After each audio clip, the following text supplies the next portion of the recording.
Hi, this is Adam Brennan, a guest, friend of the TheEndStep writers. We're going to be testing out some Rug Delver today.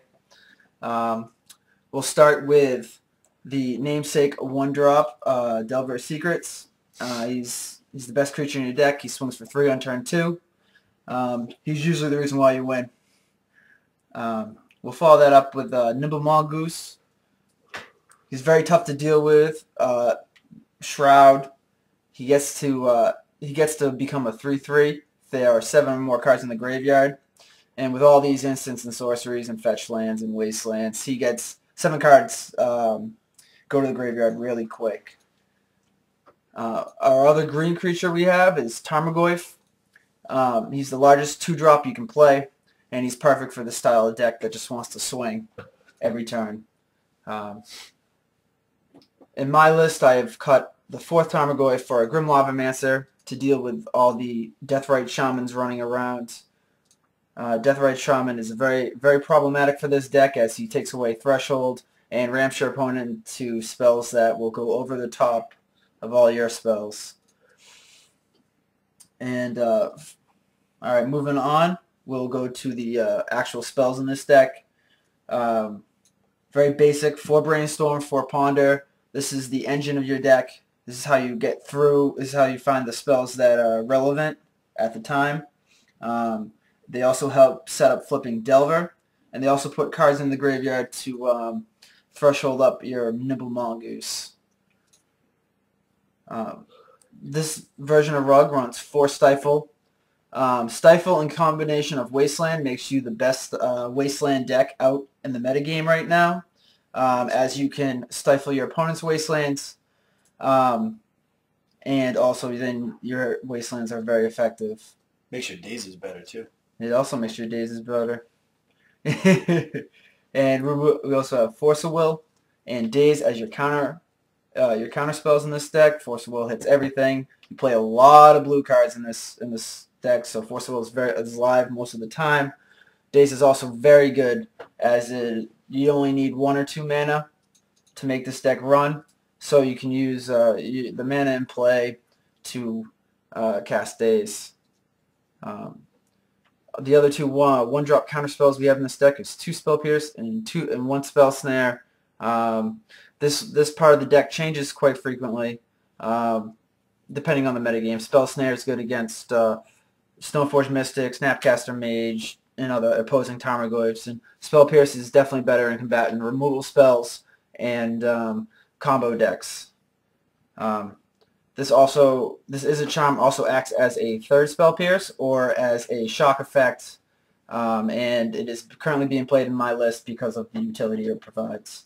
I'm sure there'll be some time where I want to careful study with Is a Charm, but that has not happened yet. For the removal spells, I am running 4 Lightning Bolt, and I am also running 2 Fork Bolt main deck, again for Deathrite Shamans. Basically just Deathrite Shamans because he's a problem for this kind of deck. We'll go to the land suite now. We have 3 Tropical Islands, 3 Volcanic Islands, very basic, and then 8 blue fetch lands to find your dual lands. So it's a total of 18 lands, including these 4 wastelands, and then it's 38 spells and creatures. So the 42. I can do math. Yeah. So the deck is full of gas and draws very well, and along with the blue spells to fix your draws, this deck is a beast in Legacy at the moment, and hopefully it will shine today. All right, I am back with Rug Delver's sideboard. Yeah, this is legit, 15 cards. We'll start on this top left here. We have 2 red elemental blasts and a pyroblast. This hits a lot of things in Legacy. There's Merfolk running around. This acts as a removal spell for just about everything in their deck. Against show and tell decks, it acts as a more efficient counter spell against Jace, it kills Jace, counters Jace. It's a very utilitarian. It's a very useful spell against blue decks. And I run the split because Power Blast you can actually cast on a non-blue permanent, you can actually cast on a non-blue permanent. So you can still legally cast it, put in your graveyard, and we'll either pump a Goyf if there are no instants, or we'll add to Mongoose's threshold. And moving on, we have Submerge. Acts as a free removal spell. Is great against any deck playing a forest. It will remove any creature, no matter how big. And it's very important for Rogue Delver to be able to clear up the board so we can swing in for damage. Our Ancient Grudges here are to protect us from powerful equipment, such as Umezawa's Jite or Batterskull, that can become very problematic for Rogue Delver. This also is fantastic against Affinity, as it kills mostly two things. It's also great against counterspells, as it has flashback for even cheaper than the casting cost. We can cast both the flashback and regularly cast it from our hand very easily. And moving on, we have some more counterspells down here, which I like to bring against combo decks. And also I'll bring the spell snares against any deck running a lot of 2-drops, such as Stoneforge Mystic, Tarmogoyf, Snapcaster Mage, Hand the Tarok. It's a 1-mana answer to 2-mana spell. It's very to help you get an advantage on least mana. And then we'll move to our Graveyard Hate. We have 4 pieces of Graveyard Hate. I will bring in any as all 4 against some matchups, or just like 2.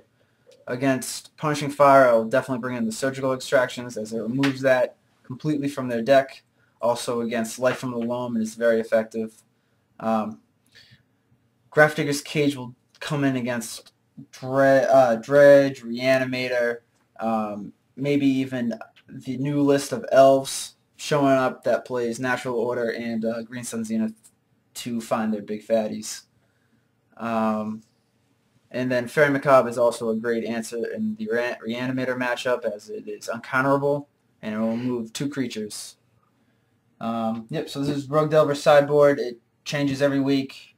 This is what I'm currently running, but we'll see how it holds up today in my matchups.